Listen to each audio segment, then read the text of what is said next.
Hey guys, it's Vincent with Vascotoys. On today's episode of Action VASCO, I'm going to show you a custom castle diorama that was a commission for a customer.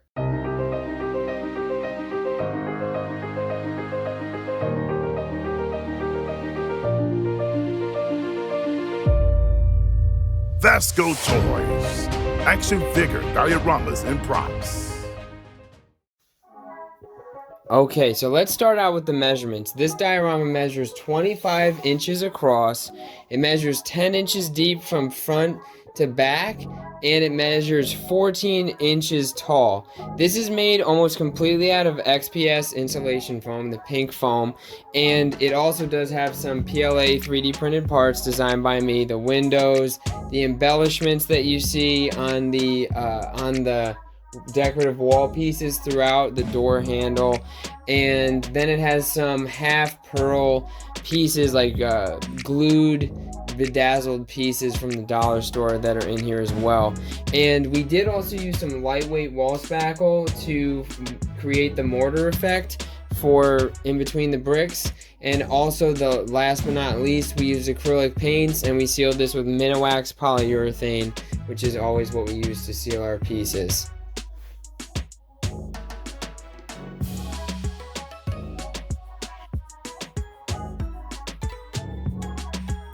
This diorama is made up of 10 separate pieces. It's almost completely magnetized. There are 2 modular pieces that can be moved anywhere. This altar table or stone table that we created, and then there is inside here a removable staircase that you'll see. And I'm going to show you guys how this breaks down right now.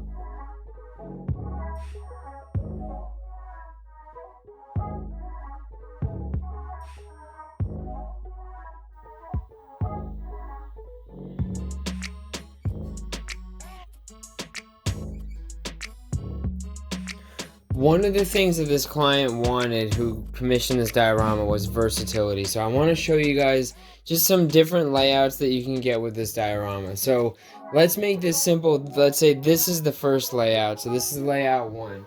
Then if he wanted to, he can also do layout 2, which either can have the door or not have the door. We'll go ahead and pop this door in. So, layout 2. Now, layout 3 I love because, and I'm going to switch this around so you guys can see. Layout 3 would be having these 3 walls together. And the cool thing about this layout is this wall, now most of the walls are not, or this wall is actually finished on both sides. And you guys can see some of the magnets. But the cool thing is, if you want to, you can get some really great shots where you're looking through the corridor, and if you're seeing this part of the wall, it still looks finished because of what you have on this side. And so you're looking through, and that's excellent. So we've got that. So again, like, it depends on the his what he's doing, like with photography or even display. If he doesn't have a lot of room for some reason, he could just have this arrangement. Or if he does have room, he has the ability to add in this other piece. So I'm going to show you guys. This is magnetized on its own, but you can see it here, and each piece is individual. So he can add this on completely and pop all the magnets in together, and then he's got a much larger diorama piece that he can display or use for photography or any of those kinds of things. If he was displaying this and he wanted to see the inside of the stairwell, he could have some figures posed up in the stairwell, and he could kind of like effectively see in through the wall. So there's that as well. And I mean, essentially too, what I just showed you, if we remove this piece,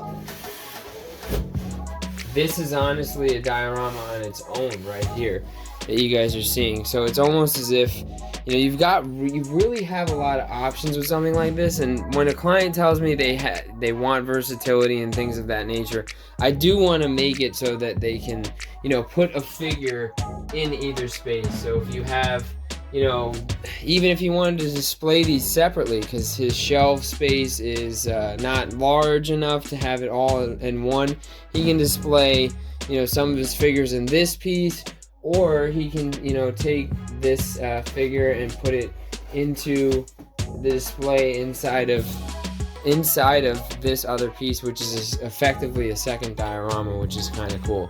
So I always like to try to do that kind of thing when I can.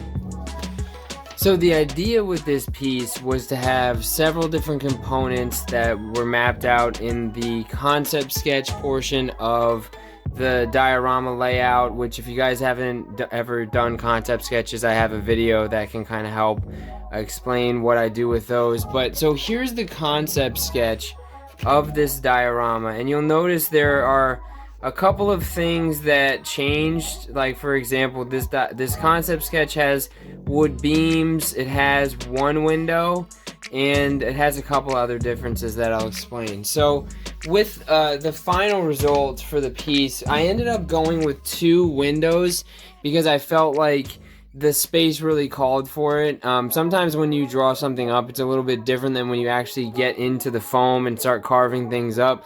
So I cleared that with the client and just changed it up to 2 windows. Now these 2 windows are custom designs by me, and they're printed on black PLA. This is a raw one that comes off the printer, and you'll see, like, this doesn't, I didn't even clean this one up yet, so there's some stringing and stuff up here. So this is a raw piece of the design that I use for these that I created in Tinkercad. And then what I do is I go ahead and spray paint these silver for this particular project, and then I did some dry brushing. So I did some rust and I did some brown. And so the cool thing is, behind the window frames are some dollar store, I think they're cutting mats. They're like kind of opaque, and you get them for, I think they're 2 packs for $1, and you can use some super glue, put them behind the window frames, and then backlight them like I have it, and get this kind of cool atmosphere in the diorama. So that's the window portion of this. Then you'll notice here there's kind of like a stairway and a hallway that's sort of like a vanishing hallway.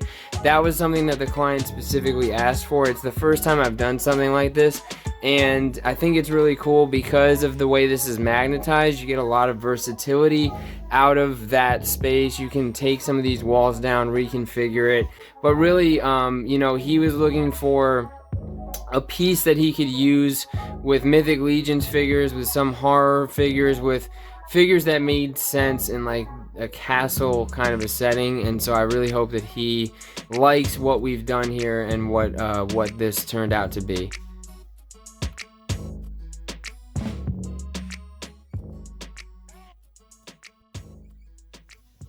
Okay, so now I want to show you guys this door, and I really love the way this door came out.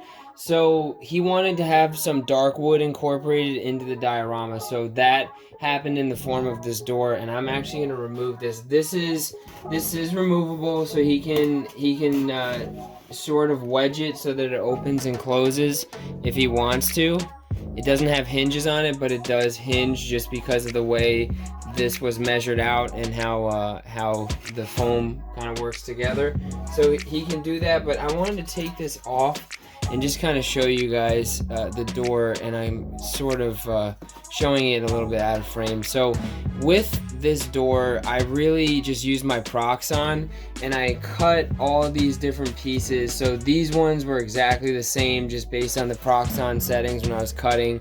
And then these 3 pieces are individual. This is an individual piece, so is this. And I started by creating this, the main body of the door. Then I carved out all the wood planks for the main body of the door, and I also went ahead and used a wet wire brush to create the wood grain effect that you see throughout this. And once that was done, I just put down a base coat of brown on this, and then I did a bunch of washes. So I did some brown washes, different tones of brown. I did some black washes, and I think it came out really cool. I really haven't done like a more decorative wood door like this before, so I'm pretty excited with the way it came out. And once you're ready, you can just pop this right back in, and it looks great in the diorama and gives some difference in color as well.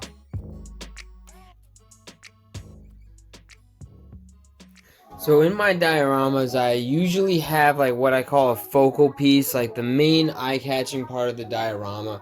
And for this piece, in my opinion, this back wall is really that focal piece.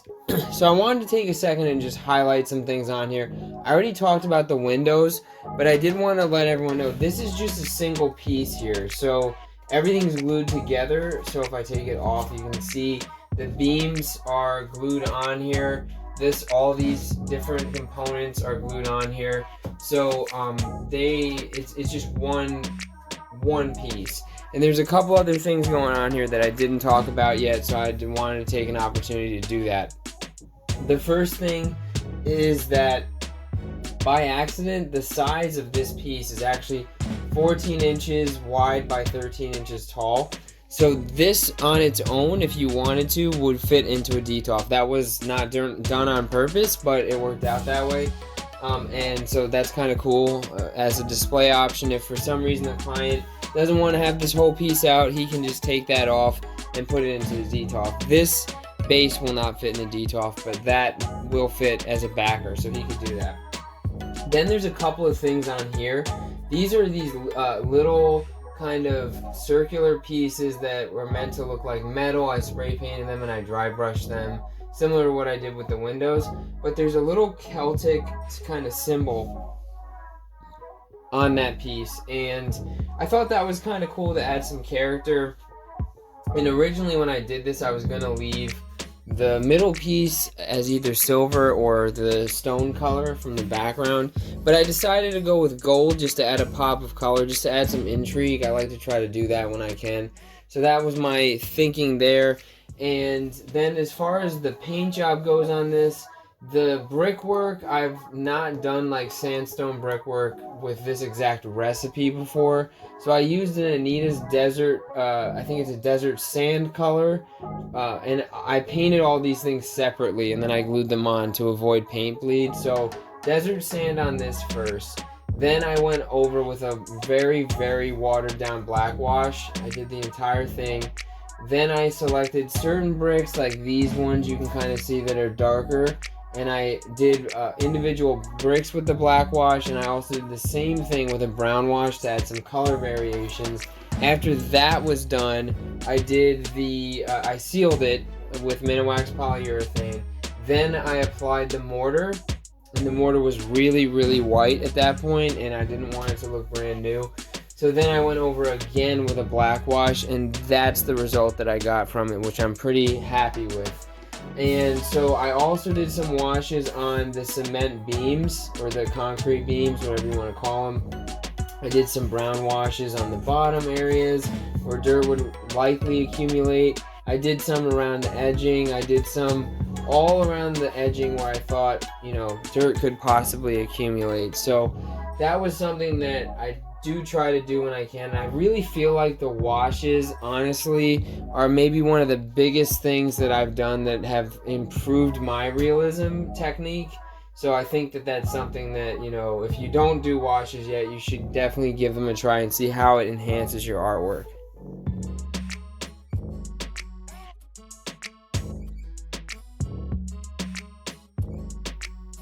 The floor piece for this diorama, I wanted to cover and kind of just let you know a couple different things that are going on with this. So the way I do these sort of blocked stone kind of pieces that you might see in a medieval setting is very simple, actually. So I start out by doing, if you look closely, 4x4 inch squares. So that's this piece here. And I do that throughout the piece. So this is a 4x4 square, this area, this area, this area, and so on. And I carve that out first with the X-Acto knife and the T-square. Once that's done, then I go in and I just, what I assume is random, or what I try to make random, I create smaller pieces. And I don't want to develop patterns when I do that. Now sometimes I'm sure I do, but I try my best not to try to make it look like there's just a bunch of different stones that were put together to make up this floor. And that's the carving piece. Then for the paint job, it's pretty simple. So what I did was I used an Anita's Heather Gray as the base of the entire thing. So right on the pink, just Anita's Heather Gray. Then after that, I did a very similar thing to what I described with the bricks. I took some different washes. So first I think I did a black wash over the entire thing.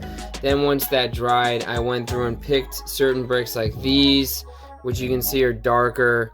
And I did a black wash on those. Then I took a brown wash and I did several of these different stone areas, and some of them I did partial, like you'll see this one kind of supposed to simulate some dirt around this pillar, and then this one here has a little bit, but then you've got entire ones that I chose to do. And then I did some dry brushing of the heather gray on top, just to give it like that aged or dusted kind of stone look. So the floor piece itself is not super complicated, just requires some patience.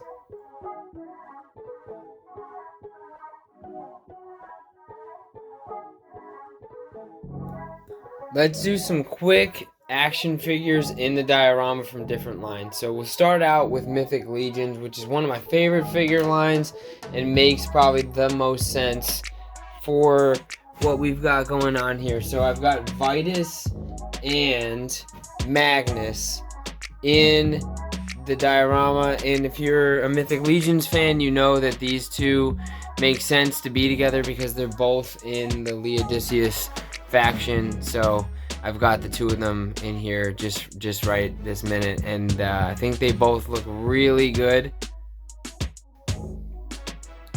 Next up, of course, we're dealing in 1/12 scale, so we need to do a Marvel Legends figure.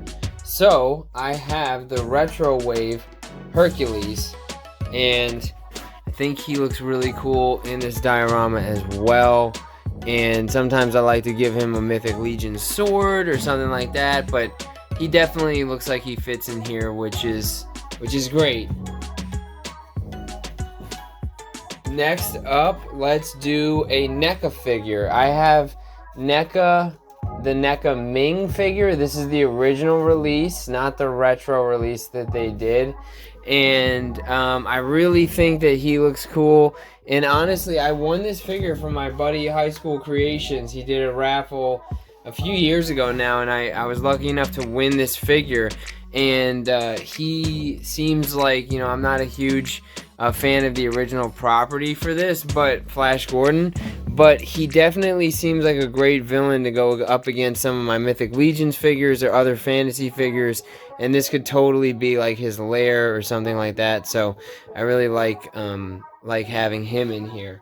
Let's swap him out for a McFarlane figure, the only McFarlane figure that I own at the moment, Geralt of Rivia.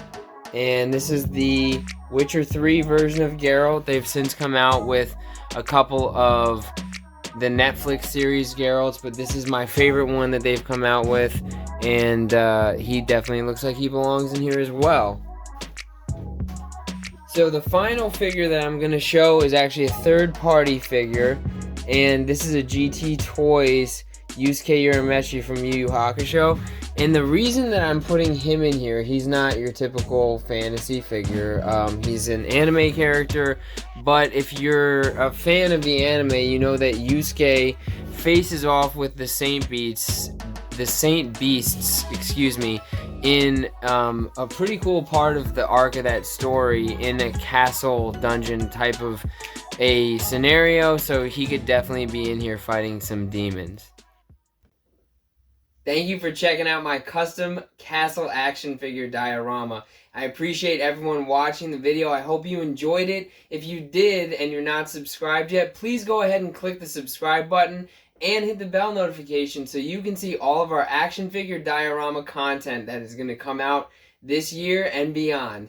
And if you guys are also on social media, come say hello at vascotoys on Instagram, Facebook, and Twitter. Thanks, guys. See you in the next episode.